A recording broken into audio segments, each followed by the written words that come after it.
Europe 1. Ondelat raconte. Christophe Ondelat. Voici l'histoire de la séquestrée de Poitiers, qui a fait beaucoup de bruit à l'époque, en 1901. L'histoire de Blanche Monnier, malade mentale, que sa mère a enfermée pendant 25 ans dans sa chambre, volets fermés, nue et vivant sur ses excréments. Toute la ville était au courant, mais personne n'a jamais osé intervenir. La mère a-t-elle enfermé Blanche parce qu'elle était malade mentale, ou est-elle devenue malade mentale parce que sa mère l'a enfermée? J'ai écrit cette histoire en m'appuyant largement sur le livre de Jean-Marie Augustin, L'histoire véridique de la séquestrée de Poitiers, chez Fayard. La réalisation de cette histoire est signée Céline Lebras. Europe 1. Christophe Ondelat.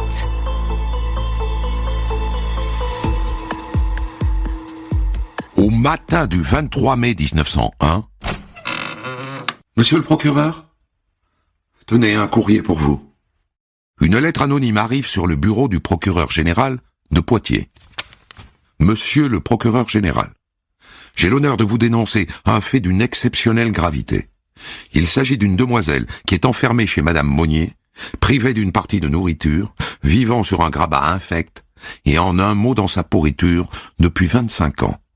Signé, un compatriote indigné.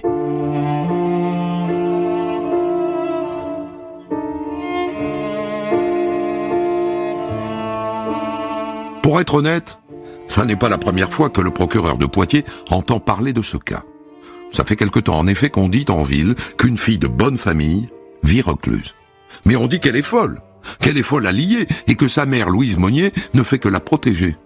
Alors jusqu'ici, on s'en est tenu à cette version. Le procureur n'a pas bougé, les Monnier étant par ailleurs une famille fort honorable. Mais là, il y a une lettre, et le procureur se dit qu'il serait peut-être temps de cesser de faire l'autruche. Et donc il confie au commissaire central de Poitiers, Pierre Bucheton, une enquête. Et l'après-midi même, le commissaire se présente chez les Monnier, au 21 rue de la Visitation. Belle maison, hein? Presque un hôtel particulier. Et quand le commissaire lève la tête, il remarque tout de suite une fenêtre dont les volets sont clos. La seule qui soit fermée, au 2e étage. C'est la bonne qui lui ouvre. « Madame Monnier, je vous prie. » Madame Monnier ne reçoit pas, elle est alitée. « Veuillez, je vous prie, dire à Madame Veuve Monnier que je suis commissaire principal de police et que je désire absolument lui parler. » Un commissaire, normalement, ça impressionne. Mais pas Madame Veuve Monnier. « Monsieur le commissaire, Madame ne peut pas vous recevoir. Elle vous prie de vous adresser à son fils. Il habite juste en face, là, vous voyez ?» Bon, va pour le fils. Le commissaire traverse la rue, il sonne, et il s'entend dire par la bonne du fils « Ah, c'est que Monsieur Monnier est indisposé. » Décidément, chez ces gens-là, tout le monde est indisposé. Il insiste, il menace peut-être un peu, et finalement, Monnier fils consent à le recevoir. « Bonjour, monsieur. Voilà, je suis ici parce que une lettre anonyme dénonce madame votre mère comme séquestrant votre sœur. On nous dit qu'elle serait au lit depuis 25 ans, au milieu d'une pourriture infecte. Ah, mais j'ignore tout ce que vous me dites, monsieur le commissaire. Ce qui est embêtant, c'est que cette lettre dit que la fenêtre de la chambre de votre sœur est cadenassée. Or, justement, je vois qu'au 2e étage se trouve une fenêtre dont les persiennes sont closes. Voudriez-vous me mettre en présence de votre sœur, monsieur? Écoutez, je suis tout à fait étranger à tout cela. Ma mère et ma sœur habitent ensemble dans une maison qui est là, vous la voyez, qui n'est pas la mienne. Et je ne puis pas vous autoriser à voir ma sœur si le docteur n'y consent pas. Écoutez-moi bien, monsieur. Cette lettre porte une accusation grave. Amenez-moi auprès de votre sœur, s'il vous plaît. Ou pas, d'ailleurs.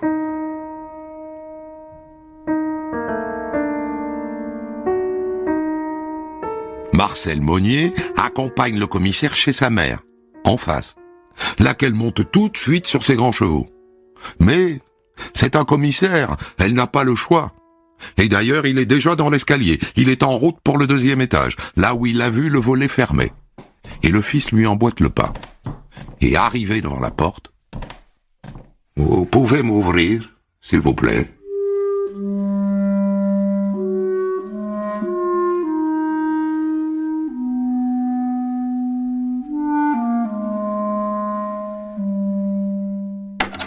Le fils ouvre, le commissaire fait un pas dans l'obscurité. Il a une odeur, il ressort tout de suite, il est au bord de vomir. Il prend un peu d'air frais, il bloque sa respiration et il rentre à nouveau dans la chambre. Et la première chose qu'il voit, c'est la chaîne qui maintient les volets cadenassés. C'est une précaution, hein, c'est pour éviter que ma sœur ne se jette par la fenêtre. Sa sœur, justement. Elle est là, dans un angle de la chambre, sur un tas d'immondices, une silhouette humaine enfin, à peine humaine, ratatinée, recroquevillée, décharnée. Le commissaire file dardard au palais de justice prévenir le procureur. Et il revient 1 heure plus tard avec un juge, le juge Dufresnel. Vous allez voir, c'est absolument insupportable, hein, monsieur le juge. Hein. Jeune homme, vous pourriez ouvrir les persiennes, s'il vous plaît?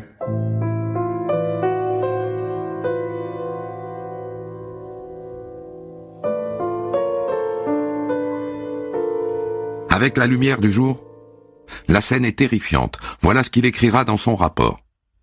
Nous apercevons dans le fond, étendu sur un lit, le corps et la tête recouvertes d'une couverture d'une saleté repoussante, une femme, que Marcel Monnier nous dit être mademoiselle Blanche Monnier, 52 ans, sa sœur.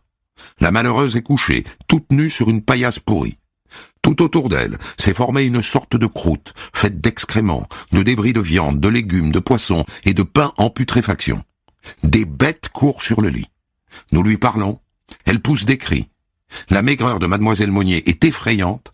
Sa chevelure forme une natte épaisse qui n'a point été peignée et démêlée depuis longtemps. L'air est tellement irrespirable, l'odeur qui se dégage de l'appartement est tellement fétide, qu'il nous est impossible de rester plus longtemps pour procéder à d'autres constatations.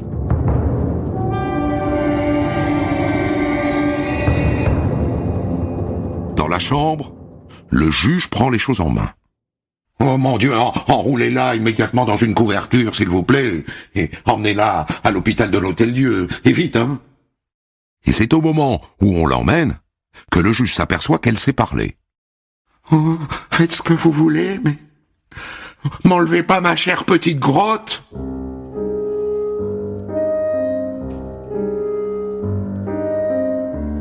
À l'Hôtel-Dieu, on lui coupe les cheveux. Ou plutôt, on lui coupe la grosse natte immonde qui lui sert de chevelure. Et on la met sur une balance. La natte de cheveux crasseux pèse 25 kilos. On va la garder, tiens, comme pièce à conviction.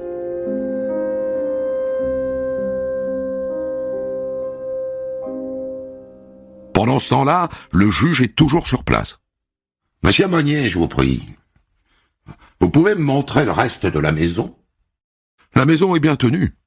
Il y a des lits en veux-tu en voilà, inutilisés. Il y a des draps propres à profusion. Donc si elle est dans cet état, c'est qu'ils l'ont voulu. Bon, il va falloir nettoyer cet endroit, c'est une infection. Mais avant, le juge fait mettre dans des bocaux tous les insectes qui grouillent dans la paillasse. On en remplit un plein bocal. Il note aussi qu'il y a 2 trous au mur qui permettent la circulation des rats. Et il remarque enfin qu'il y a un 2e lit dans la chambre, bien tenu celui-là, avec des draps bien propres. À quoi sert donc ce lit? C'est pour Eugénie, la domestique. Elle dort là pour veiller sur Blanche toutes les nuits.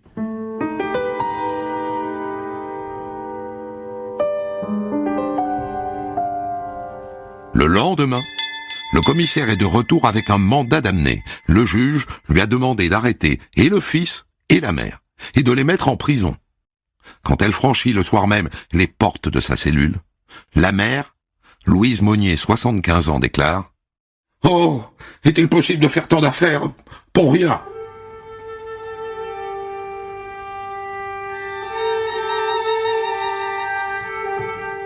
Dans les jours qui suivent, le juge fait venir les 2 bonnes des Monnier, Juliette et Eugénie.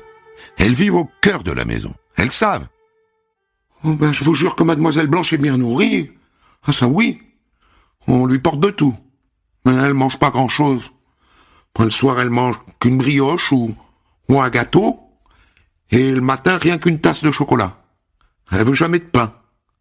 Par contre, le midi, il y a souvent une sole frite ou une côtelette entourée de pommes de terre. Là, elle mange, mais avec les doigts. Et concernant la propreté, mademoiselle? Oh ça, on n'a jamais été vraiment d'accord, hein. On a souvent demandé à madame Monnier de quoi changer Blanche. Elle a toujours refusé. Alors que ça aurait été facile de lui faire sa toilette, hein. Je vais vous dire, nous-mêmes, on a demandé à madame de placer mademoiselle Blanche dans une maison de santé. On l'a fait plus d'une fois. Elle nous a toujours répondu qu'elle avait fait le vœu de rester avec sa fille jusqu'à la mort.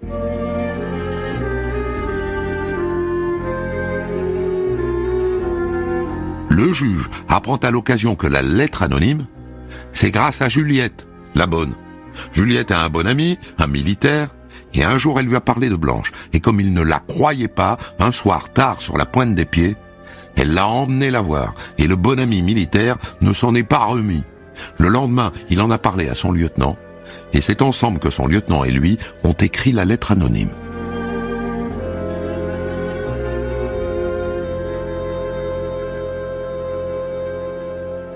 Que fait le juge après avoir entendu les bonnes? Il ordonne qu'on lui amène la mère, Louise Monnier.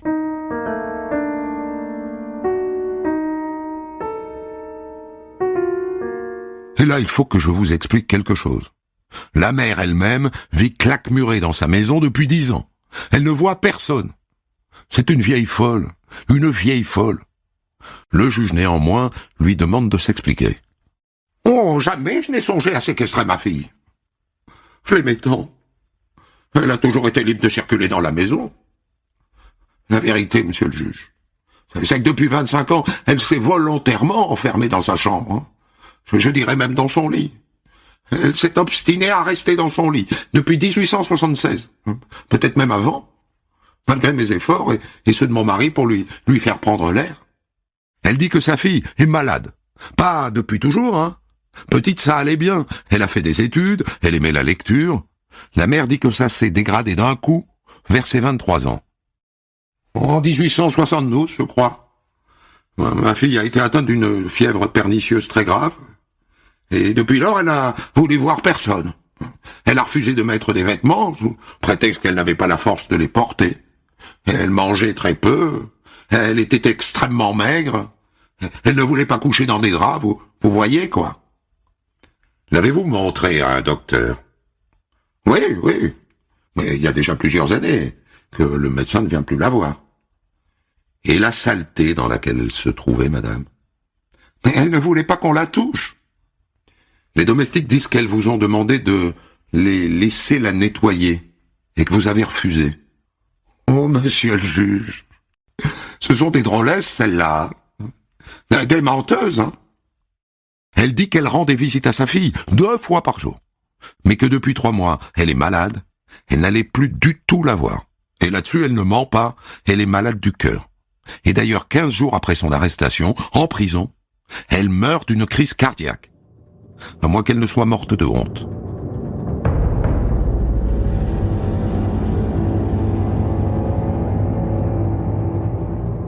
Quand Blanche est arrivée à l'hôpital, on aurait dit une sorcière, avec sa natte, sa crasse, ses ongles gigantesques, une sorcière. Elle pesait 25 kilos à 52 ans pour 1,55 m. C'est pas lourd. Mais depuis 10 jours qu'elle est à l'hôpital, ça va déjà beaucoup mieux. La mère disait qu'elle ne mangeait pas. Elle mange. Elle a pris 10 kilos. La mère disait qu'elle refusait de se laver. Maintenant, elle se lave et elle fait ses besoins dans un seau.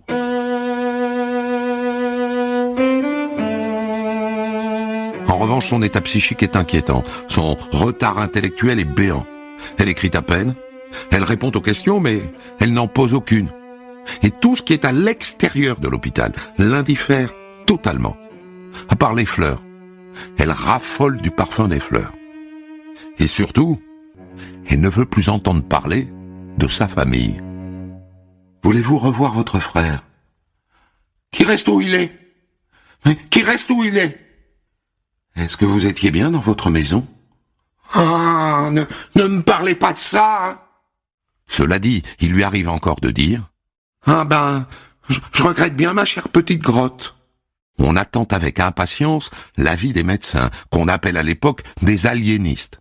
On est en 1901, la psychiatrie est balbutiante. L'expert s'appelle le docteur Lagrange. Elle ne jouit pas de ses facultés, ça c'est clair. Elle tient des propos extravagants. C'est une aliénée, hein, il n'y a pas de doute.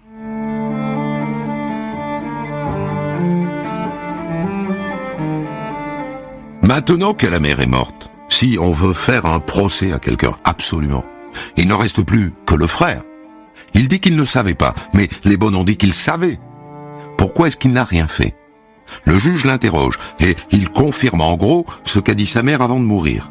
Blanche a périclité à partir de 1872, à la suite, dit-il, d'une fièvre. Elle ne voulait plus sortir de sa chambre, elle voulait rester toute nue. La mère a voulu la garder auprès d'elle. Mais lui, dit-il, aurait voulu la faire interner. Voilà, monsieur le juge. Pensez-vous qu'il va s'en tirer à si bon compte?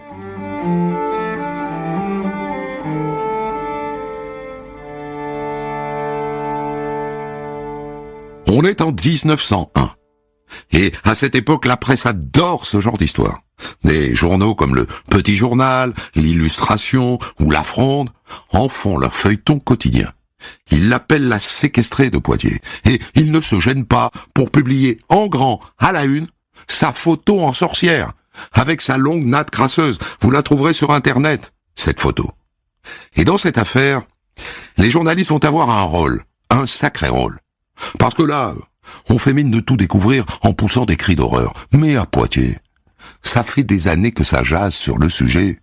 Des années qu'il se murmure une histoire qui n'a rien à voir, vous verrez, avec ce que nous ont raconté la maman et le petit frère.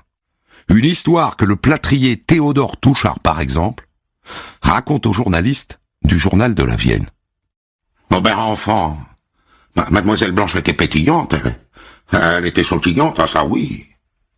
Et puis à l'âge de 22 ans environ, j'ai remarqué j'ai pas été le seul, qu'elle se rendait souvent dans l'impasse où demeurait M. Calmeil. Le fils, c'est un avocat. Et quelque temps après, le bruit a couru que mademoiselle Blanche allait se marier avec ce M. Calmeil. Ça m'a étonné. Il était bien plus âgé qu'elle. Il avait 38 ans, et elle 23. Et puis les mois ont passé, et le mariage ne s'est pas conclu. C'est juste après que mademoiselle Blanche n'est plus sortie de chez elle. Jamais. C'est juste après qu'on l'a plus vue, quoi.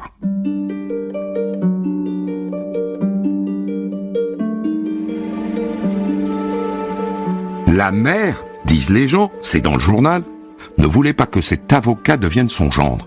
Et de un, parce qu'il était protestant, pas de ça chez nous, et de deux, parce qu'il était le fils d'un républicain. Les Monnier haïssaient les républicains, depuis toujours. Alors les parents ont dit non, et ils l'ont enfermée, et ça l'a rendue folle. Voilà ce que disent les gens. Mais ils ne disent pas que ça. Ils disent aussi que Blanche serait tombée enceinte de l'avocat. Et qu'on n'a jamais vu le bébé, jamais. Est-ce qu'il est mort? Sans doute. Tué? Mort-né? On ne sait pas, on ne saura pas. En tout cas, c'est après cet épisode que Blanche a été séquestrée par sa mère pendant 25 ans. Elle l'a rendue folle. Elle l'a rendue folle.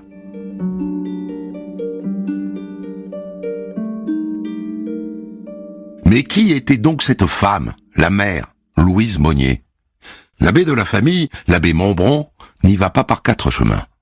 Oh, c'était une femme terrible, terrible, fantasque, dure, impérative, despote. Mais lui, le père n'était pas en reste, hein.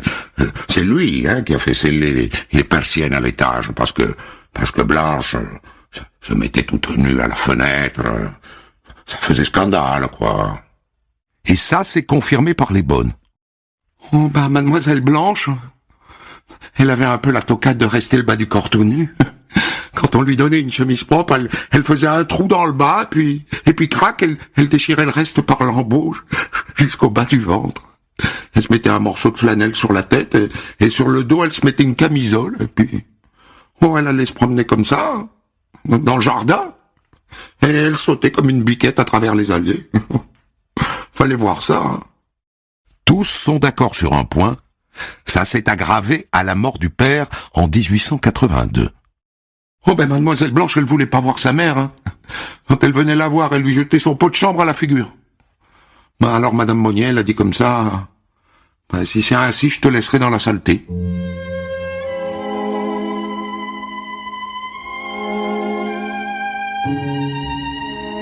Au début, la vieille bonne Marie, qui travaillait au service de madame depuis 45 ans, a tout fait pour la soigner. Les premières années, elle a nettoyé sa chambre tous les jours. Et puis elle a baissé les bras, et voilà comment on en est arrivé là. Le juge commence à avoir une idée assez précise de la longue descente aux enfers de Blanche Monnier.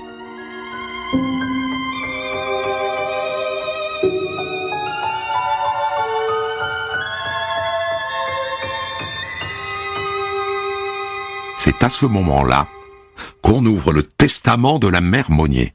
Tous les journaux le publient, parce qu'il est absolument incroyable. La mère Monnier lègue la totalité de ses biens à sa fille, Blanche. Tout. Il n'y a rien pour le fils. J'entends que tous les revenus que ma fille recueillera après mon décès soient exclusivement consacrés aux soins qui lui sont nécessaires. Et du coup, la méchante mère Monnier se retrouve moins méchante que prévu. Et du coup, les journalistes retournent leur veste et faute de pouvoir défendre la mère, ils défendent le fils. Je lis dans Le Matin, par exemple. On ne croit pas que M. Monnier puisse être considéré plus longtemps comme complice d'un crime qui n'existe pas. Le juge, en revanche, a bien l'intention de faire juger le fils Monnier. Il le renvoie devant la chambre d'accusation de Poitiers pour séquestration criminelle avec torture. Il veut la cour d'assises où Marcel Monnier risque la peine capitale. Mais le fils Monnier a les moyens de se payer un bon avocat. Maître Barbier, par exemple, qui rédige un rapport de 96 pages qu'il adresse à la chambre de l'instruction. Il y explique que Blanche était hystérique et anorexique, qu'elle n'était pas séquestrée mais recluse, nuance. Et il joint au dossier une lettre que son frère a écrite à Blanche en août 1882, alors qu'il était en villégiature à Saint-Jean-de-Luz, sur la côte basque. Ma petite Blanche, j'espère que tu n'es pas malade en ce moment. Soigne-toi bien, prends une robe comme tout le monde, et quand je serai de retour à Poitiers, nous irons faire une promenade ensemble. Ça vaudra mieux que de rester enfermé dans ta chambre. Et là, il convainc les magistrats de la chambre de l'instruction. Ça ne sera pas la cour d'assises avec la peine capitale en point de mire. Ce sera le tribunal correctionnel, devant lequel il encourt 5 ans de prison maximum. Ouf!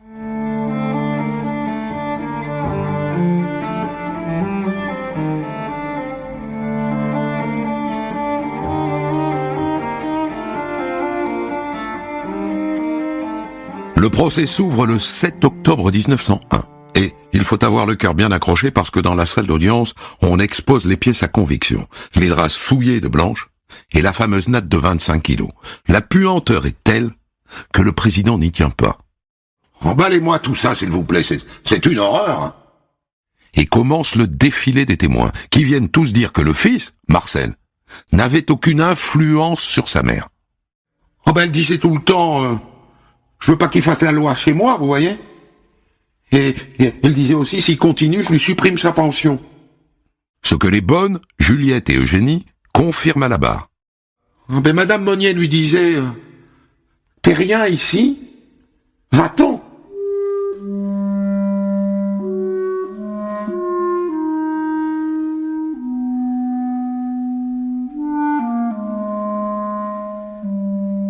L'avocat de Marcel, maître Barbier, ajoute par ailleurs que son client est extrêmement myope depuis toujours et qu'il n'a aucun odorat. Figurez-vous qu'un jour, des amis lui ont fait manger de la crotte de bique saupoudrée de sucre en lui faisant croire que c'était des fraises. Eh bien, il n'a pas vu la différence. Et un médecin vient confirmer qu'il est myope comme une taupe. Et il y voit à peine un dixième. Il est vraisemblable qu'il n'ait pas pu voir l'état dans lequel se trouvait sa sœur. Étant donné d'ailleurs que la chambre était assez obscure. Derrière les culs de bouteille qui lui servent de lunettes, Marcel Monnier lui-même en remet une couche. Je ne me figurais pas du tout que ma sœur était dans un état aussi effrayant. J'étais loin de le penser. Vous avez proposé à votre mère de mettre votre sœur dans une maison de santé. Pourquoi ne pas avoir agi, monsieur? Mais je l'ai fait. J'ai tellement insisté que ma mère m'a mis à la porte. Vous savez, ma mère était maîtresse chez elle. Si je l'ai pas fait, c'est que je n'ai pas pu le faire. Et comme il faut un responsable, l'avocat de Marcel rejette tout sur les bonnes. Les vrais complices. Les voilà, vous les avez là.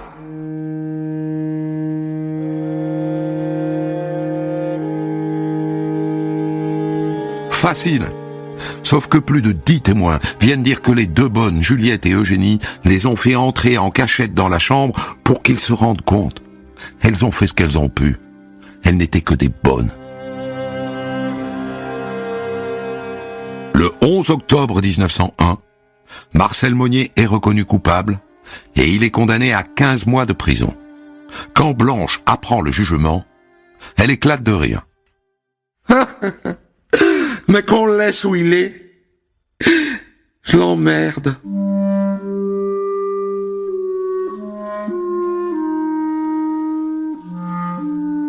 Marcel Monnier fait appel. Un deuxième procès se tient en novembre. Maître Barbier plaide à nouveau. Cherchez l'acte de violence qu'aurait commis Marcel Monnier. Il n'y en a pas. Il n'y en a pas. Et cette fois, la cour d'appel acquitte Marcel Monnier. Il sort de prison le jour même. Et dans la foulée, il touche l'héritage de sa mère. Et il va s'installer à Saint-Jean-de-Luz, où il meurt en 1913, à l'âge de 65 ans.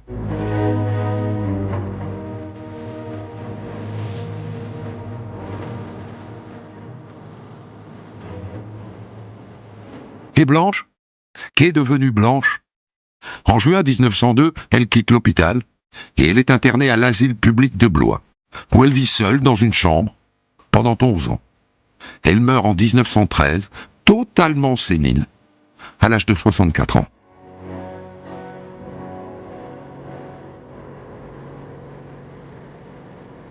J'ai écrit cette histoire en m'appuyant sur le livre de Jean-Marie Augustin chez Fayard, l'histoire véridique de la séquestrée de Poitiers.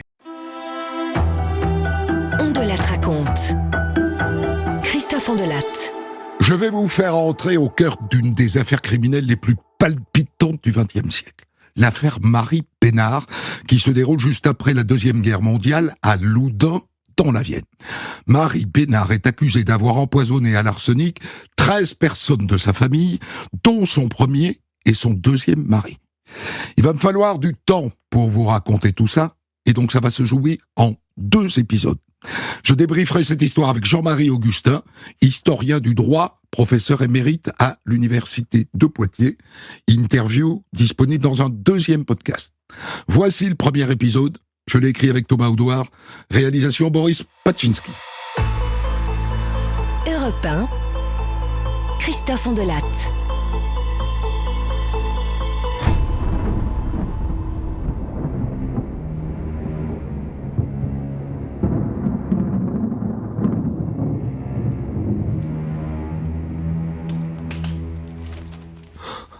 Ma Marie, je t'en supplie, fais venir des religieuses auprès de moi,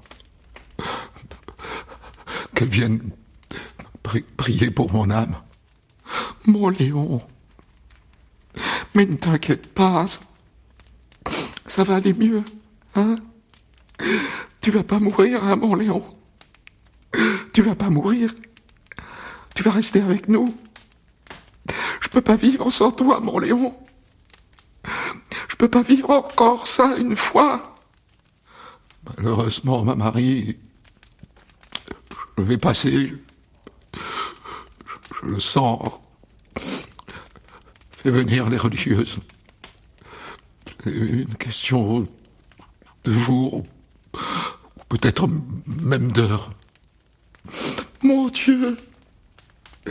Je t'aime tellement, mon Léon. Je suis tellement heureuse avec toi.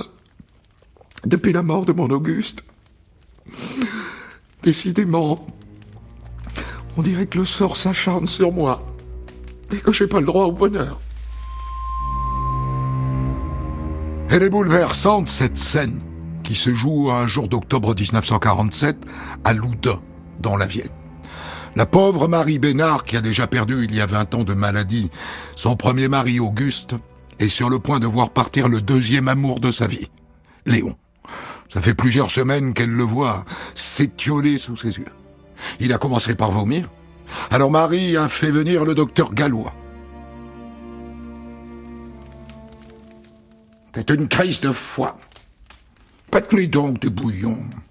Et surtout qu'il se repose. Et vous verrez, ça va passer. Mais assez vite, il a eu aussi du mal à respirer et ressenti de terribles douleurs thoraciques. Alors Marie a fait revenir le docteur Gallois. Je crains que finalement ce ne soit une angine de poitrine. Je vais lui donner des médicaments pour en venir à bout. Ne vous inquiétez pas, Marie, il devrait se remettre rapidement. Et surtout, j'insiste, il doit se reposer. Ne faire aucun effort. Mais l'état du pauvre Léon a continué de s'aggraver. Alors le docteur Gallois, un peu dépassé, a fait venir l'un de ses confrères, le docteur Chauvenet, qui est chirurgien. À mon sens, c'est possiblement une urémie. Il faut faire rapidement une analyse de sang et une autre d'urine. Nous verrons bien ce que ça donne.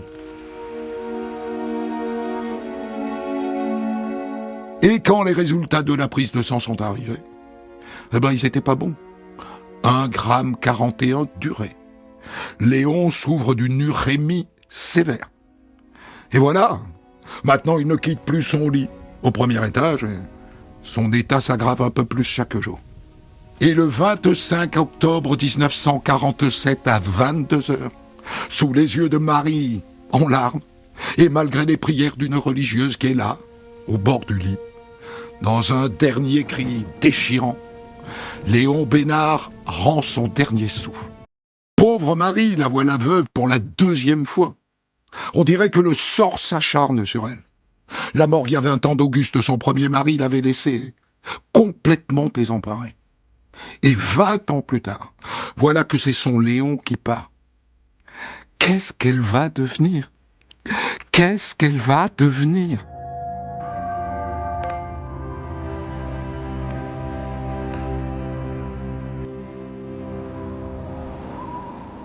Aux obsèques de Léon Bénard, qui était très connu à Loudun, il y a un monde fou. Et beaucoup sont venus pour Marie. Son sort bouleverse les gens. Rends-toi compte, là, à nouveau toute seule, une femme si gentille, si dévouée, qui la pauvre n'a même pas d'enfant, mais que veux-tu, prions.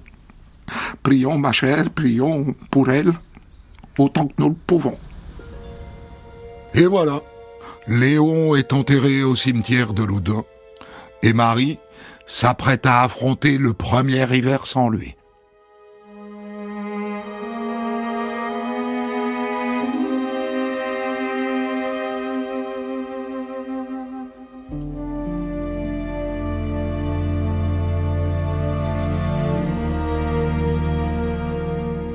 Dans son malheur, Marie a au moins une chance.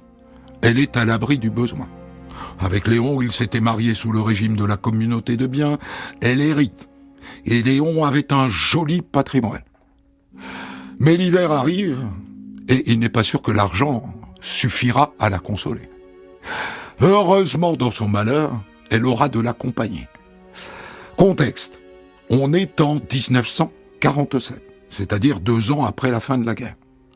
Je ne sais pas si vous êtes au courant, mais à la Libération, les soldats allemands prisonniers sont devenus pour la France une main-d'œuvre pas chère. Des sortes d'esclaves. Eh bien, en 1945, Léon a réussi à s'offrir les services de l'un de ces jeunes Allemands, Alfred Dietz, un bien gentil garçon, allemand, mais de bonne compagnie. Marie l'appelle Adi.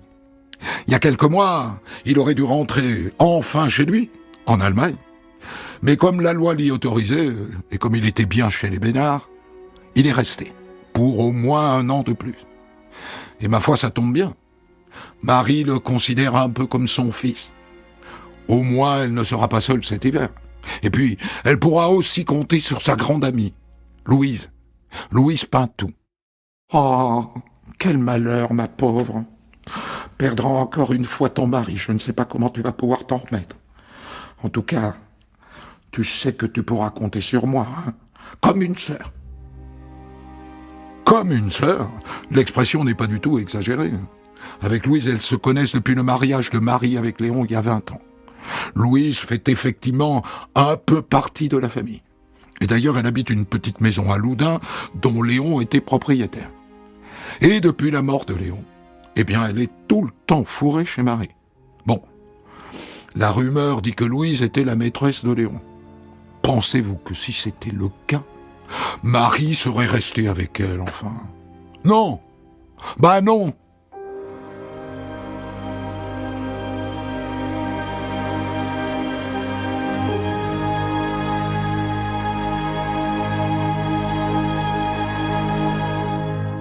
Quelques jours après la mort de Léon, Louise s'invite à déjeuner chez l'un de ses bons amis, Auguste Massip, le propriétaire du château de Montpensier à Vézières. Ah, ma Louise, quel bonheur de vous avoir à ma table pour déjeuner. Je me suis un peu imposé. Pardon, mais j'ai tant de choses à vous dire. Je me suis dit que ça vous ferait plaisir. Vous ne pouviez pas me faire plus plaisir, Louise. Que puis-je vous offrir à boire? Une orangeade? Vous en avez? Mais bien sûr. Et donc les deux se mettent à table, et assez vite, s'avirent au déjeuner de langue de pute. Alors, ma Louise, comment va cette pauvre Marie Bénard? Pauvre, elle n'est pas si pauvre que ça, hein. Soyez indulgente, mon ami. Cette femme a subi tant de malheurs. Subi, j'en suis pas sûr. Que voulez-vous dire? C'est-à-dire que... Eh ben quoi, allez-y. J'étais au chevet de Léon la veille de sa mort. Et...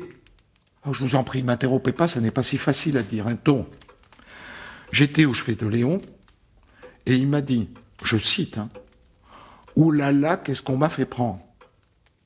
Vous voulez dire, chère Louise, qu'on lui aurait fait prendre quelque chose? Un poison? Je ne sais pas, mais c'est possible. Car il m'a dit après que quelques jours plus tôt, Marie lui avait mis un liquide dans son assiette à soupe.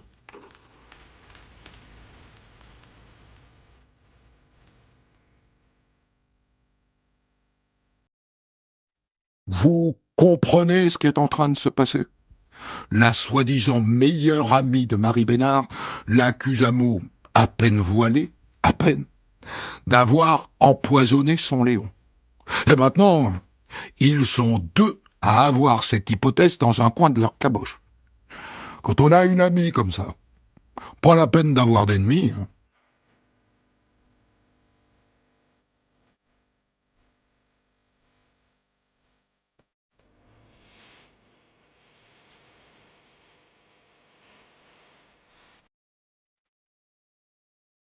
En attendant, Marie est allée chez son notaire, et ça y est, elle a touché son héritage. Ça la change, hein. Elle, la fille de paysan, elle se retrouve à la tête d'une petite fortune. Attention, hein. Je ne suis pas en train de dire qu'elle aurait tué Léon pour son argent. Enfin, réfléchissez. Quand Léon était là, elle en profitait déjà de l'argent. Ils avaient tous les deux ensemble de quoi vivre jusqu'à leur mort. Et comme en plus ils n'avaient pas d'enfants, à quoi bon l'empoisonner pour l'héritage? Mais bon, de fait, elle hérite. Et quand le notaire lui présente l'addition, ma foi, elle comprend que sa vie va changer. Alors, vous êtes héritière des biens suivants. 7 maisons, 2 fermes, un hôtel, un café et 70 hectares de terres cultivables. Ah ouais, quand même. Mais là encore, mise au point. Tout ça, c'est du capital. Mais en vérité, ça ne rapporte pas grand-chose. Cela dit, si nécessaire, elle pourra vendre une des maisons, par exemple. Et ne sait pas encore, Marie, que ça commence à cancaner dans son dos. Mais elle ne va pas tarder à le savoir.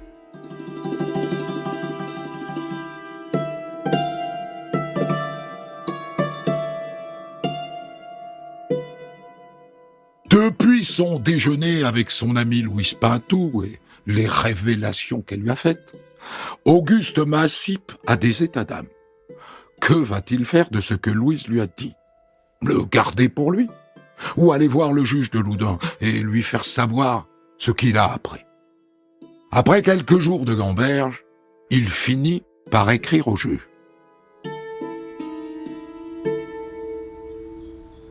Monsieur le juge, Madame Pintou nous a signalé au cours de sa visite le jour de la Toussaint que Monsieur Bénard lui a dit alors qu'elle l'assistait « J'ai été empoisonné. On m'a versé un bouillon dans une assiette qui contenait du liquide. C'est mon épouse Marie qui l'a fait. » Et après, conscient que l'accusation est grave et qu'elle ne tient que par le témoignage de Louise, il écrit que peut-être à ce moment-là, Léon divaguait. Et il supplie le juge de ne pas mêler Louise à tout ça. Ça sent pas bon tout ça, Marie. Ça ne sent pas bon du tout.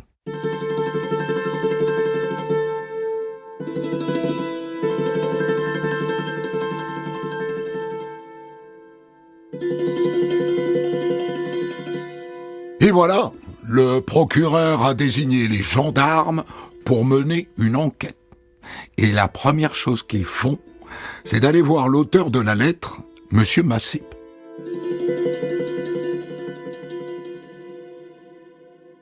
Vous nous confirmez que c'est vous qui avez écrit cette lettre au juge de Loudun, monsieur?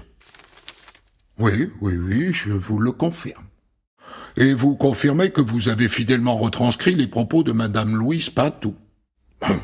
Je le confirme, oui, sans hésiter.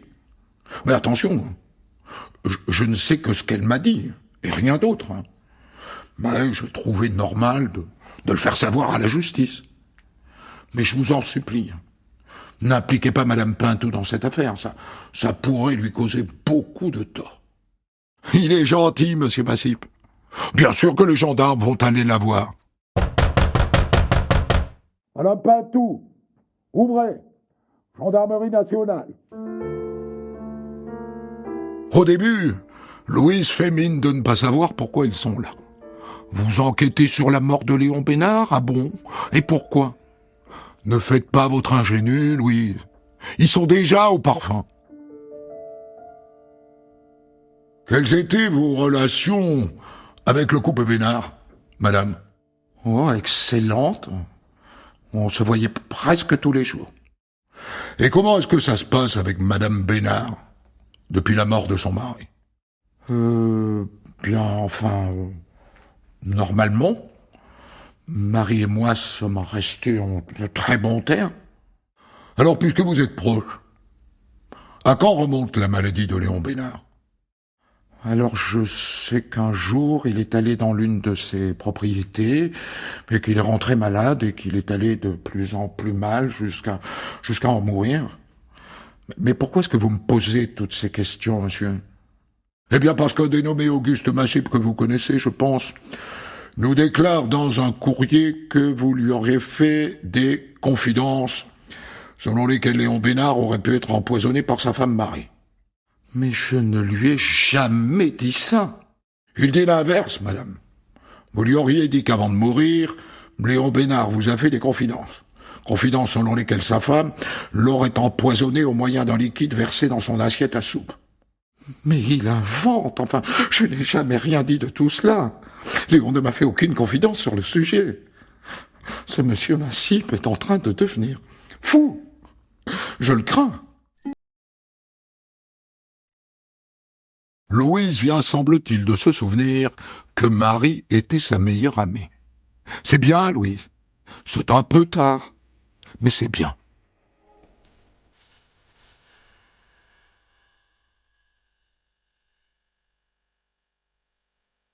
Bon, les gendarmes ont aussi interrogé le docteur Gallois. Il s'est retranché derrière le secret professionnel.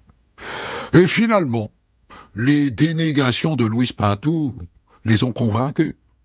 Cette histoire ne tient pas la route. Alors ils écrivent au procureur.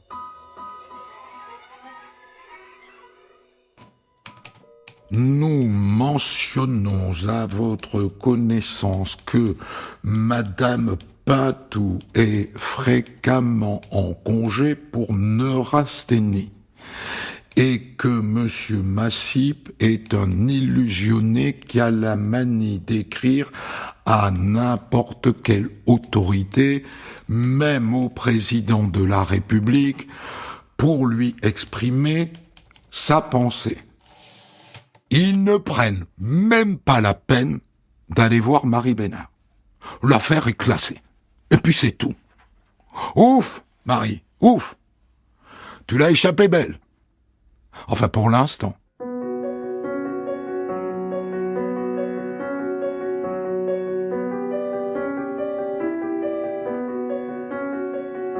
L'affaire est classée, mais à Loudun, ça commence à jaser. Depuis que Léon est mort, ça jacasse un peu plus tous les jours, on la voit. Oh ben, avec tout ce qu'elle a hérité, la Marie, on peut avoir des doutes, non? Je veux dire, avant, elle était pauvre. Et maintenant, elle est riche. On peut avoir des doutes. T'en as pas, toi, des doutes? Tu veux dire que la Marie aurait tué Léon pour prendre sa fortune? Eh, exactement. Ça t'a pas traversé l'esprit? Ah, si, un peu, mais j'ai écarté l'idée. Ce sont que des suppositions, ça. Y a pas de preuves. Ah, pas de preuves. Moi, j'ai entendu dire que Madame Pintou savait des choses. Ah bon? Et Marie Bénard finit par être au courant de ce qui se dit en son dos. Il paraît qu'elle s'en fiche royalement. Il faut dire qu'elle a l'habitude de faire face au ragot, Marie. Parce que depuis près de 20 ans qu'elle était mariée avec Léon, elle en a reçu des lettres anonymes. Marie, Léon vous trompe. Marie, vous avez des cornes, vous ne passez plus les portes. Marie, on sait que vous couchez avec le jeune Allemand qui vit chez vous, etc., etc.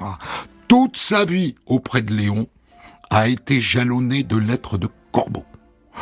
Alors qu'aujourd'hui, on la soupçonne d'être une empoisonneuse. Elle s'en tape le coquillard.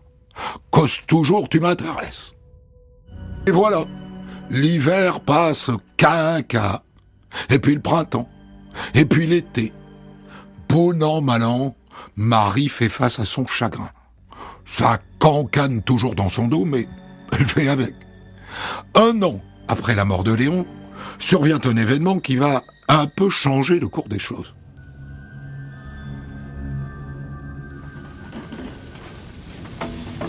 Monsieur Massip, venez, il y a le feu! Le château de Montpensier, propriété d'Auguste Massip, est victime d'un grave incendie accidentel. Enfin, ce sont les conclusions de la petite enquête qui suit. Un neveu d'Auguste Massip aurait mis le feu par mégarde. Ça aurait pu en rester là. Sauf qu'il y a Radio Lavoir, le rassemblement quotidien des cancanières de Loudun.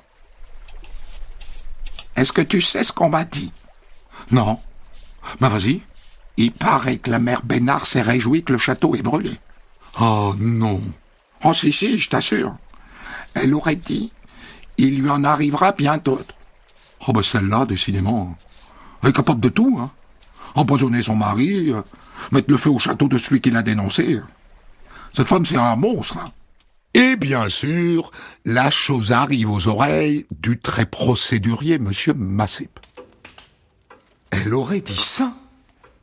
Qu'il m'arrivera d'autre chose? Cela même, Monsieur Massip. Enfin, c'est ce que disent les gens. On est d'accord? C'est une menace à mon endroit. Oui, vous avez bien raison, Monsieur Massip. Elle m'en veut parce que j'ai révélé publiquement qu'il se disait qu'elle avait empoisonné son mari. Enfin, s'il est allé jusqu'à mettre le feu à mon château, ça dépasse les bords. Mais enfin, Monsieur Massip, c'est bien votre neveu qui a mis le feu par accident au château. Oui. Mais Cette sorcière m'a peut-être jeté un sort. Écoutez, je vais porter plainte contre cette femme, sans tarder. Parce que, à ce rythme-là, elle va finir par m'empoisonner moi aussi, hein.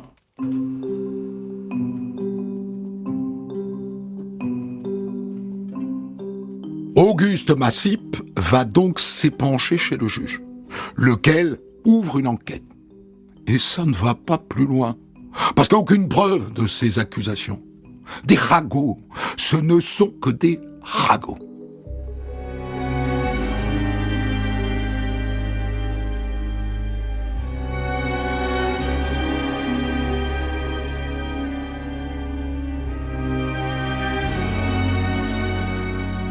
Au début de l'année 1949, Louise Pintou, la toujours très amie de Marie Bénard, est cambriolée alors qu'elle est en voyage dans les Vosges avec ses filles. Enfin, cambriolée, c'est un bien grand mot. Quand je suis rentré chez moi, j'ai trouvé la porte grande ouverte. Et que vous a-t-on volé? Volé, rien. Mais enfin, on m'a pris un de mes édredons et on l'a jeté dans le jardin. Et c'est tout. Non. On m'a aussi pris une bouteille de but à gaz et on l'a jetée dans mon potager. Mais on vous a rien volé. Volé, non, je vous l'ai dit. Mais j'ai trouvé ma maison en désordre. Mais, effectivement, non, on ne m'a rien volé. Une petite enquête est ouverte et au cours de son interrogatoire, Louise Pintou se lâche. Il faut dire que la maison que j'occupe appartient à mon ami Marie Bénard. Et alors? Êtes-vous au courant des affirmations qu'on m'a prêtées il y a plusieurs mois? Oui, les affirmations selon lesquelles M. Bénard avait été empoisonné par sa femme, c'est ça? Vous avez dit que ça n'avait jamais existé. Eh bien, aujourd'hui, je vous dis que ça a existé. Léon Bénard m'a dit sur son lit de mort, alors qu'il allait passer, qu'il soupçonnait sa femme de l'avoir empoisonné. Vous dites donc aujourd'hui l'inverse de ce que vous avez dit à l'époque. Oui. Est-ce que vous avez des preuves de ce que vous affirmez? Ah ben non, hein. C'est ennuyeux. C'est d'autant plus ennuyeux qu'il y a un contexte à ces accusations tardives. Marie, qui est propriétaire de la maison où vit Louise, a décidé de la vendre pour régler les frais de succession. De la vendre en viager. Mais pas à Louise, à l'un de ses nouveaux employés, Célestin. Et donc Louise va se retrouver à la rue. Est-ce que ça n'est pas pour ça qu'elle se met soudain à accuser son ami? Parce que l'autre, agacé par ses ragots, est en train de la fiche dehors. Hein? Mais bon, les policiers ont maintenant la confirmation des accusations portées à l'époque par Auguste Massip. L'enquête reprend donc discrètement. Et voilà comment se réactivent, courant 1948, les soupçons vieux de plus d'un an à l'égard de Marie Bénard. Et Auguste Massip décide avec la célérité qui est la sienne d'apporter sa contribution à l'enquête. Je vous ai dressé ici la liste des gens de l'entourage des Bénard qui sont morts, disons, dans de mystérieuses circonstances. Jetez-y un œil, vous allez voir, ils sont nombreux. Et je me suis permis d'inscrire en vis-à-vis de cette liste ce que la mort de ces gens a rapporté aux Bénard et singulièrement à Madame Bénard, puisqu'à la fin de cette hécatombe, elle a hérité de tout. Et la liste d'Auguste Massip est longue comme le bras. Il faut que je vous la lise, cette liste, même si elle est un peu longue. Voici les morts dans l'ordre. Auguste Antigny, son premier mari, mort officiellement de tuberculose à 40 ans. Marie Lecomte, grande-tante de Léon, morte à 90 ans. Toussaint Rivet, ami du couple, mort à 65 ans. Pierre Desvaillot, le père de Marie, officiellement mort de congestion cérébrale. Louise Gouin, grand-mère de Léon, morte à 92 ans. Léon était son légataire universel. Marcelin Bénard, père de Léon, mort en principe d'une embolie. Quand il meurt, Marie et Léon ont empoché 227 325 francs. Marie-Louise Bénard, la mère de Léon. Et hop, 262 000 francs d'héritage. Lucie Bénard, la sœur de Léon, morte par pendaison. Léon a hérité de la totalité de ses biens. Blanche Rivet, amie des Bénard, morte de la tuberculose, elle leur a cédé sa maison en viager. Pauline Dobineau, cousine de Léon, morte à 88 ans. Les Bénard héritent de tout. Virginie Lalleron, une autre cousine de Léon, 83 ans. Ils héritent à l'époque de quelques milliers de francs. Léon Bénard, bien sûr, son deuxième mari, elle hérite de tout. Et enfin, la mère de Marie, Marie-Louise d'Aveillot, morte à 87 ans d'une grippe sévère, fille unique, Marie a hérité de tous ses biens.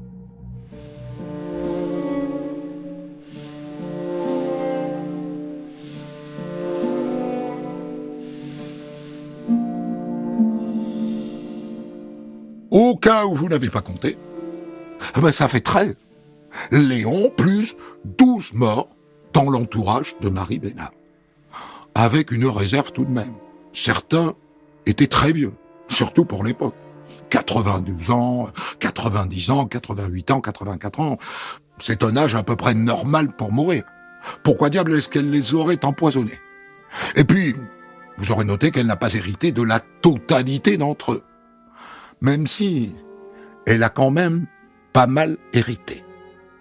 Vous pensez qu'elle les a tous empoisonnés? Eh ben, on va voir. C'est tout l'enjeu de l'enquête qui commence. La suite de cette histoire dans le 2e épisode, et donc dans un 2e podcast. Europe 1. On de la raconte. Christophe Ondelatte. Voici l'histoire d'un fils qui tue son père. Un adolescent de 17 ans, donc mineur. Ce qui fait que conformément à la loi, je ne vous donnerai ni son nom, ni son prénom. J'ai choisi de l'appeler Logan. Pas plus d'ailleurs que je ne vous donnerai le nom de la victime, son père, et vous comprendrez pourquoi à la fin. Il n'en demeure pas moins que c'est une histoire passionnante que je débrieferai avec Maître Lee Takemit, qui était l'avocat de Logan dans cette affaire. Une histoire que j'ai écrite avec Thomas Audouard, réalisation Mathieu Fret. Europe 1. Christophe Ondelatte. En général, quand je vous raconte une histoire criminelle, ça commence par une disparition ou la découverte d'un cadavre. En gros, mon histoire commence quand l'enquête commence. Et là, je pourrais le faire. Et le cadavre, je vous préviens, est dans un sale état. 10 coups de sabre japonais. Mais je vais procéder différemment. Nous allons accompagner le meurtrier de sa naissance jusqu'au carnage. Logan naît en 1993 dans les Vosges. 3e enfant de la famille. 2e en vérité, puisque sa sœur aînée est morte quand elle avait 8 mois. Donc, Logan sort du ventre de sa mère et il découvre le monde des humains. Et pas sous son meilleur jour. Son père est alcoolique et il bat sa mère. Chez eux, la violence est partout. Logan, si c'était possible, rembobinerait bien la cassette pour retourner dans le ventre de sa maman. Mais c'est pas possible. Quand le vin est tiré, il faut le boire. Et il le boit jusqu'à ses 5 ans, quand sa mère décide enfin de quitter son père. Et de quitter aussi les Vosges pour aller s'installer loin de lui, dans la Vienne. Et là, on est tenté de dire « Ouf, ouf !» Eh ben non. Son père est loin, il n'est plus là pour battre sa mère, il n'est plus là pour faire régner la terreur dans la famille, mais il n'est plus là aussi pour être père, pour tenir le rôle de papa, ce papa dont il a tant besoin, d'autant que sa mère n'assure pas du tout. Logan ne va pas bien. Alors à 7 ans, comme pour tirer la sonnette d'alarme, il fait une fugue. 7 ans. Ce qui a une vertu, attirer l'attention des assistantes sociales. Madame, je vois bien que vous êtes en difficulté avec vos enfants et que même ne vont pas très bien. J'ai donc décidé de procéder temporairement à leur placement. Et Logan, entre dans la machine de l'aide sociale à l'enfance, l'ASE. Autrefois, on disait la DAS. Foyer, famille d'accueil, pour le meilleur et pour le pire. Il voit sa mère, de temps en temps, mais il n'a jamais revu son père.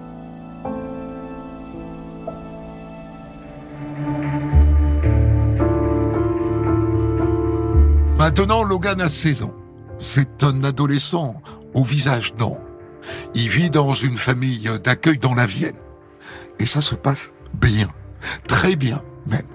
Il est bien dans cette famille. Les parents qui l'accueillent sont optimistes. Il va faire la nique à son destin. D'autant qu'il a trouvé un travail qui lui plaît. Menuisier charpentier. Son patron l'embauche à la sortie de son apprentissage. Et à côté de ça, il fait de la guitare, il fait de la moto, ce sont ses deux passions. Et c'est pile à ce moment-là que le père demande à voir son fils qu'il n'a pas vu depuis 12 ans. L'éducateur de Logan prend donc contact avec lui. Mais bien entendu, ça ne peut pas se faire comme ça. Il a 17 ans, il ne vous a pas vu depuis 12 ans. Ce que je vous propose, c'est une première rencontre médiatisée dans les locaux de l'aide sociale à l'enfance de Poitiers. Et je serai là, en permanence, avec vous deux, pour vous aider à renouer un lien. D'accord ? Et la date de la rencontre est fixée au 12 juillet 2010.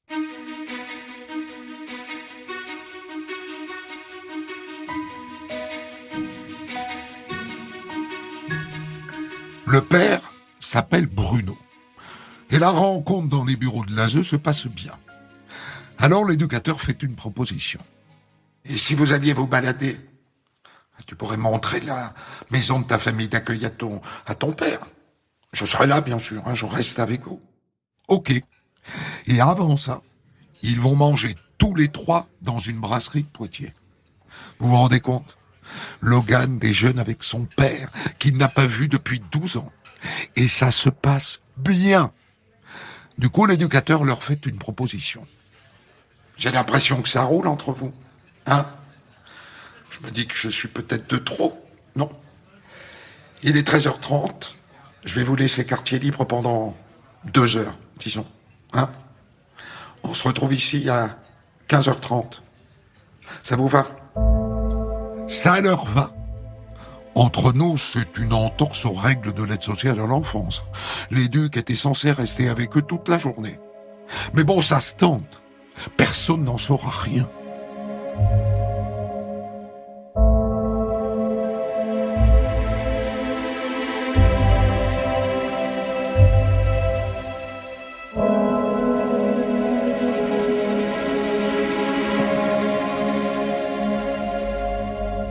Quand l'éducateur revient au point de rendez-vous, à 15h30, personne.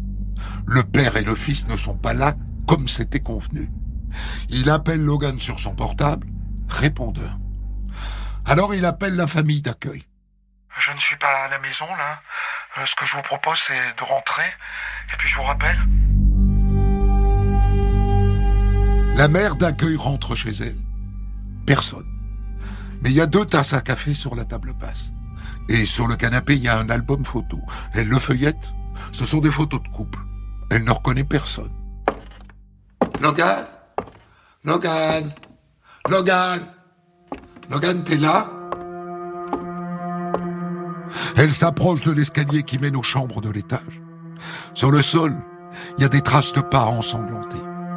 Elle les suit. Elle grimpe l'escalier à toute vitesse. Elle va jusqu'à la chambre de Logan. Elle pousse la porte. Il y a un cadavre par terre. Un homme, sur le dos, les bras en croix. Il a un sabre planté en plein cœur. Un sabre qui fait au moins 1 mètre de long. Un katana, un sabre japonais. Et autour, il y a du sang partout.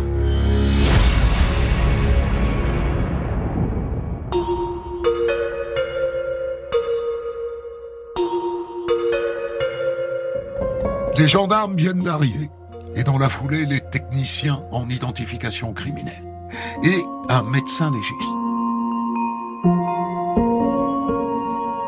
dirait que cet homme a reçu au moins une dizaine de coups de sabre. Ici, vous le voyez au rein, ici au foie, ici au poumon, et ici, le coup mortel, je pense, qui atteint le cœur.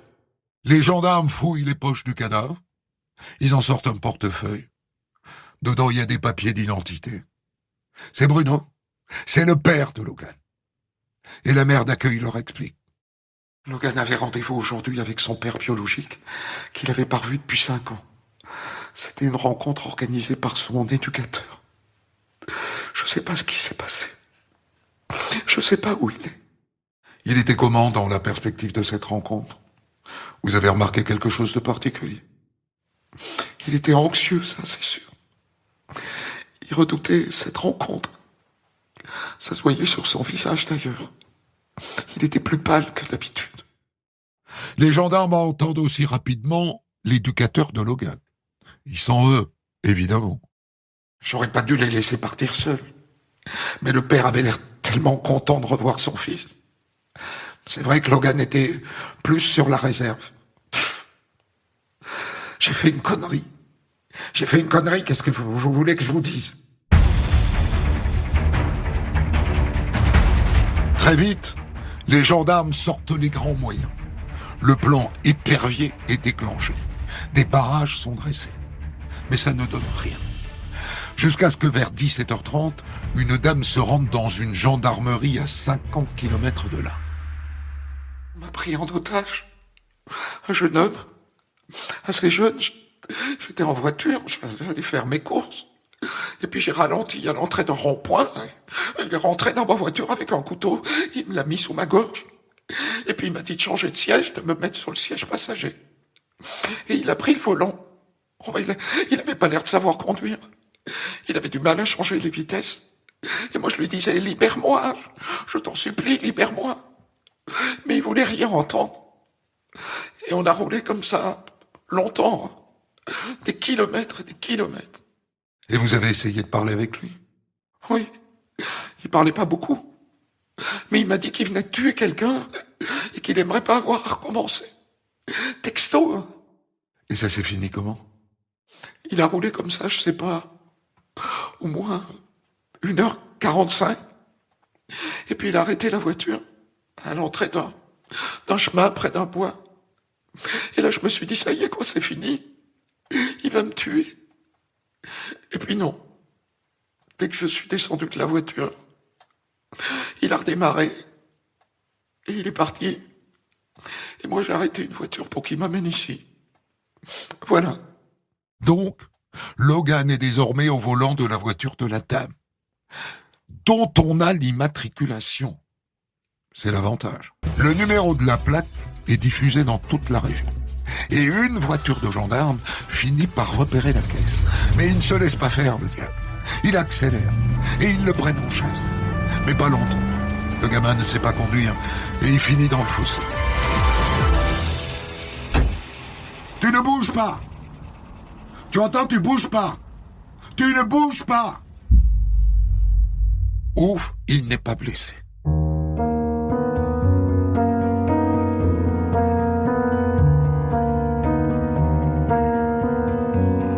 Et voilà donc Logan en garde à vue. Mutique, totalement mutique. Pas un mot ne sort de sa bouche. Les gendarmes lui posent des questions. Lui, il a les yeux dans le vide. Au point qu'au bout de 24 heures, il est présenté à un psychiatre. Et avec lui, il se met à parler et à formuler les choses. J'ai tué mon père. J'avais tout prévu. C'était prévu depuis que je savais que j'allais le voir. C'est d'ailleurs pour ça que j'ai acheté le katana, le sabre japonais. Je voulais le tuer. Et pourquoi est-ce que tu voulais le tuer? Il a caché ma vie. Il a caché la vie de toute ma famille. Tout est sa faute. Ça fait 12 ans que je me disais, c'est un salaud. Il mérite pas de vivre. Et il raconte qu'il l'a fait monter dans la chambre, qu'il lui a dit « je vais te tuer », que son père ne l'a pas pris au sérieux et que c'est là qu'il l'a frappé avec le katana. Le psychiatre conclut qu'il n'est pas fou et Logan retourne devant les gendarmes et il leur répète presque mot pour mot ce qu'il vient de dire au psy. Je me sens complètement libéré. Depuis que je l'ai tué, je peux même dire ça me soulage. Oui, voilà, ça me soulage. J'ai pas de regret. Aucun regret. Mais qu'est-ce que vous lui reprochez exactement à votre père? Des trucs de mon enfance. Mais là, j'ai pas envie d'en parler maintenant. Et il se referme comme une huître. Dans la foulée, Logan est donc mis en examen pour assassinat et placé en détention provisoire à la maison d'arrêt de Nantes. Le 19 juillet, dans les Vosges, ont lieu les obsèques de Bruno, le père. Aucun de ses enfants, et pas non plus la mère de Logan, n'assiste à ses funérailles.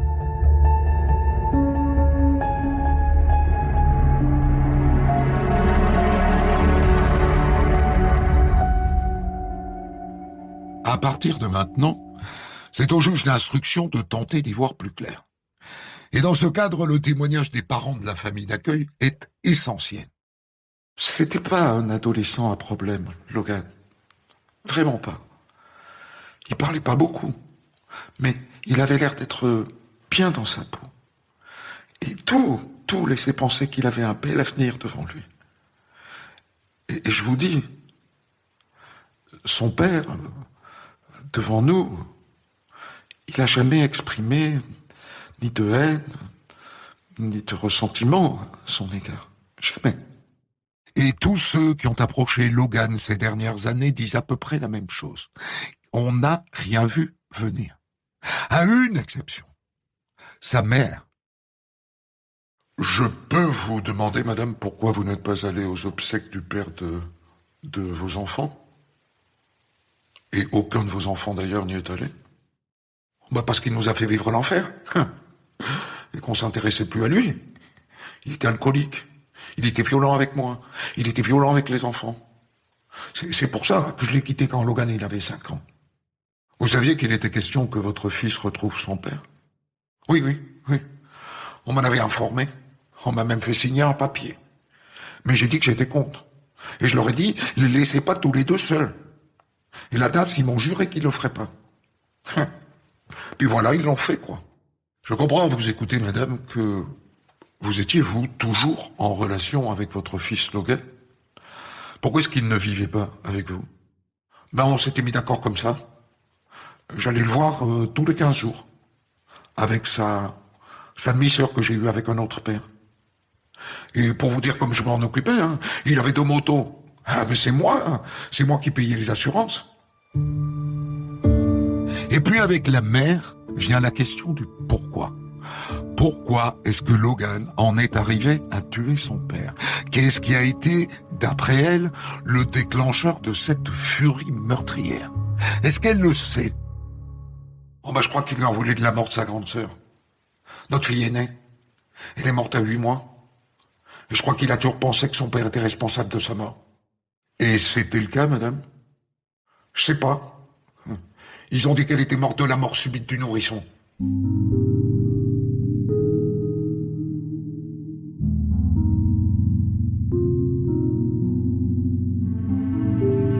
C'est désormais face au juge d'instruction que Logan doit s'expliquer. Et ça commence mal. Il revient sur ses aveux. J'ai menti quand j'ai dit aux gendarmes que je pensais à tuer mon père depuis des années. C'est pas vrai. Mais pourquoi est-ce que vous l'avez dit alors? C'est la faute du psychiatre. C'est lui, il m'a forcé à dire des choses qui étaient pas vraies. C'est parce qu'il m'énervait que j'ai dit ça. Je voudrais qu'on revienne, Logan, sur la mort de votre sœur aînée. Bon, c'est peut-être pas pour ça que vous avez tué votre père, mais vous lui en vouliez là-dessus, non? Oui. Puisque c'est lui qui est responsable.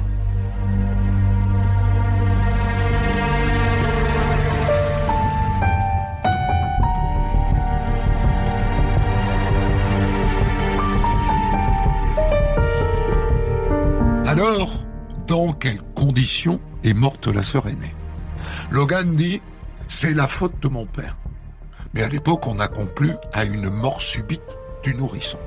Un mal contre lequel on ne peut rien. Sauf qu'évidemment, il n'y a pas eu d'autopsie. Le doute est né de là. Et pas que. La mère fait une sacrée révélation. Ben, juste après la mort de la petite. Eh ben, Bruno, il m'a dit, c'est lui qui l'avait tué. Après, il m'a dit, non, c'est pas vrai. Mais il me l'a quand même dit que c'était lui qui l'avait tué. Et vous, qu'est-ce que vous en pensez, madame? Moi? Moi, je pense que c'est lui qui l'a fait. Et elle a fait, jour après jour, entrer cette idée dans la tête de Logan. Ton père a tué ta sœur. Il est là, le moteur du crime. Mais elle n'a pas fait que ça, la maman. Elle lui a donné, en secret, sans en informer les éducateurs, un dossier. Un dossier vieux de 14 ans. Le dossier qu'elle avait préparé avec une avocate et qui répertoriait toutes les plaintes pour violence conjugale qu'elle avait déposées contre Bruno. Toutes. Et la suite, c'est Logan qui la raconte.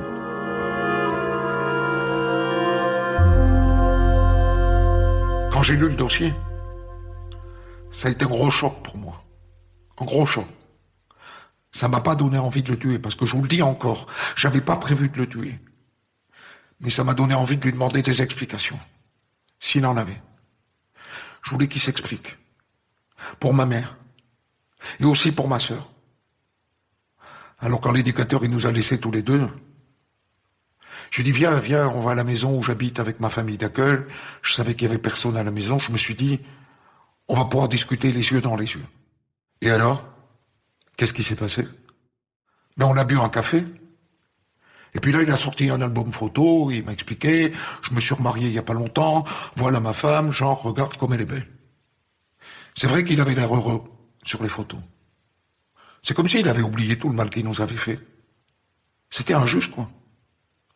Et c'est là que je lui ai dit, viens voir dans ma chambre.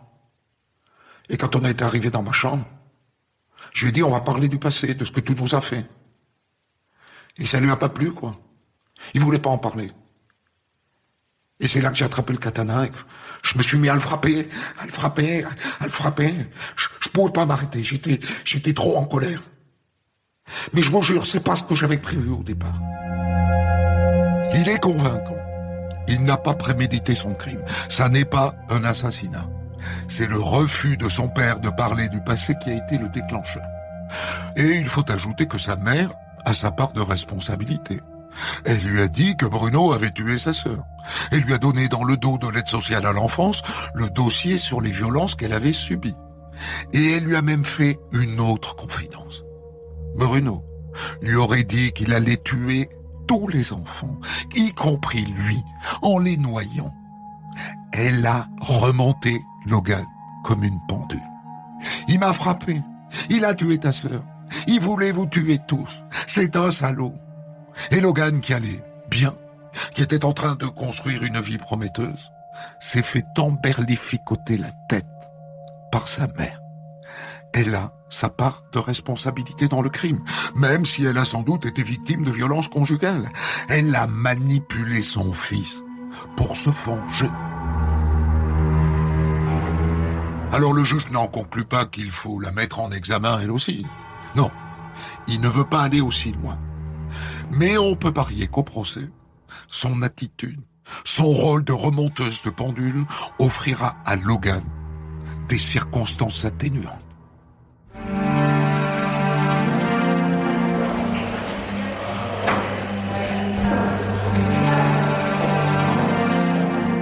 Le procès de Logan s'ouvre en mars 2012 devant la cour d'assises des mineurs de Poitiers. Il s'agit de le juger pour le meurtre de son père et la prise en otage de l'automobiliste. Et d'emblée, son avocat fait une demande assez rare. Monsieur le Président, bien que nous soyons devant une cour d'assises des mineurs, qui est en général soumise au huis clos, je vais vous demander la publicité des débats. Je pense qu'il est important que chacun, dans le public de cette audience, puisse se rendre compte des conditions dans lesquelles mon client a tué son père. Accordé. Et je peux vous dire que c'est rare, un procès d'assises de mineurs devant du public et des journalistes. C'est rare ici. Ce que l'avocat a dans la tête à ce moment-là, c'est de pointer la défaillance des services sociaux dans ce dossier. La défaillance de l'aide sociale à l'enfance. Parce que quand même, si l'éducateur n'avait pas laissé le père et le fils en tête-à-tête, Bruno ne serait pas mort. Et Logan ne serait pas là dans le box, les yeux baissés, fixés sur le sol. Et étonnamment, il y en a une qui est sur la même ligne. La veuve de Bruno, son dernier amour. Elle s'est portée partie civile, normal. Et elle aussi défend l'idée d'une responsabilité de la DAS, enfin de l'ASE.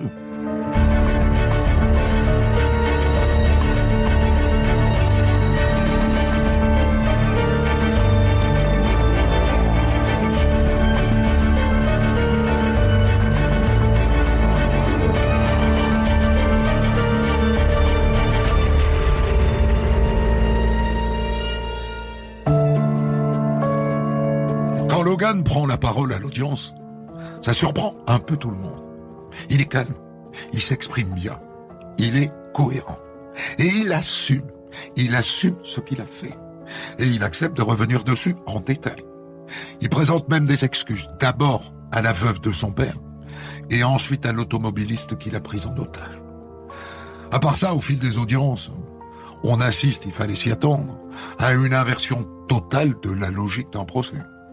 L'accusé devient victime, et la victime se retrouve accusée. Même si la dernière femme de Bruno vient mettre un petit bémol. Je peux vous dire que Bruno, il buvait pas une goutte depuis 1 an.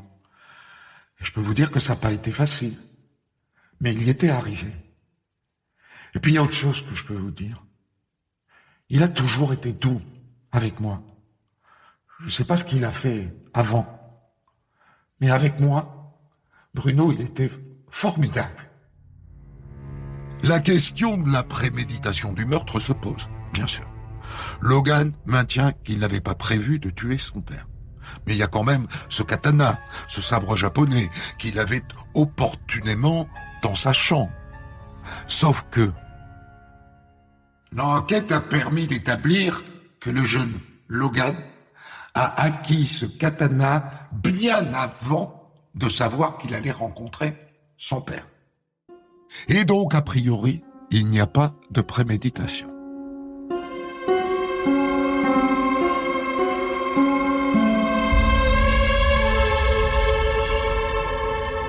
À la fin, le réquisitoire de l'avocat général est très dur, très dur. Et la peine qu'il réclame l'est aussi. Je vous demande de le condamner à la peine de 15 à 18 ans de réclusion criminelle. Après 2 heures de délibéré, Logan est finalement condamné à 12 ans de prison.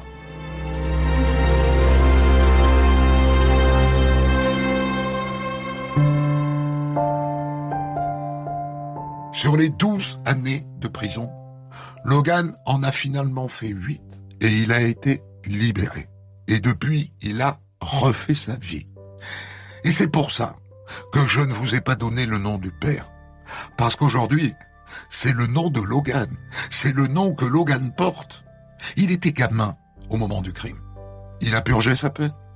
Il a le droit de reconstruire une vie sans que tout le monde soit au courant de ce qu'il a fait.